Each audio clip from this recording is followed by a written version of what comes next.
കർത്താവാണ് നമ്മുടെ സമ്പത്ത്, കർത്താവാണ് നമ്മുടെ പരിപാലകൻ, കർത്താവാണ്. അവൻ വിശ്വസ്തനായ ദൈവമാണ്.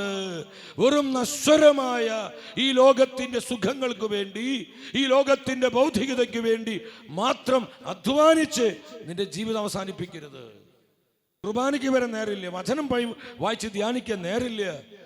നമുക്കൊരു നിത്യജീവനില്ലേ? നമ്മുടെ മരണം എപ്പോഴാണ് നമുക്ക് ആർക്കെങ്കിലും അറിയോ? എപ്പോഴെങ്കിലും എത്ര പേരെ നടന്നുകൊണ്ടിരിക്കും കോടതി വീട് മരിക്കണേ? എത്ര പേരെ സൈലന്റ് അറ്റാക്ക് വന്ന് മരിക്കണേ, സ്ട്രോക്ക് വന്ന് മരിക്കണേ? സഭ പാടുന്നൊരു പാട്ടില്ലേ, എന്താണ് ഇല്ലേ? ദൂതൻ പ്രാർത്ഥന കേട്ടില്ല, സമയം തെല്ലും തന്നില്ല.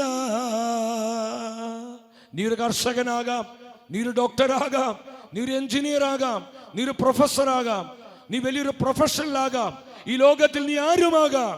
പക്ഷേ ആർക്കും നമ്മെ സഹായിക്കാൻ പറ്റാത്ത ഒരു സാഹചര്യം നമ്മുടെ ഒക്കെ ജീവിതത്തിൽ ഉണ്ടാകുമെന്ന് മനസ്സിലാക്കിക്കൊണ്ട് വേണം കർത്താവിന്റെ തിരുമുഖത്ത് കണ്ണുറപ്പിച്ച് കർത്താവിൽ മാത്രം ആശ്രയം വെച്ച് സ്നേഹത്തോടെ വിശുദ്ധിയോടെ ഞാനും നിങ്ങൾ ഈ ലോകത്തിൽ ജീവിക്കാൻ.